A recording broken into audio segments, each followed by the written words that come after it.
How to transfer Spotify playlist to Apple Music. Hi everyone, I'm here to assist you today without any delay. Let's jump right in. First, open Play Store and download ShapeShift or SongShift.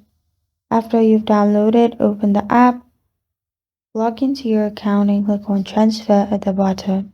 In here, click on Tap to transfer playlist. Select Spotify.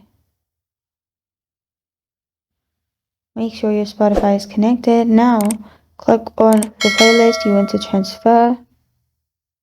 Click on Transfer. Click on Apple Music. Install Apple Music and connect.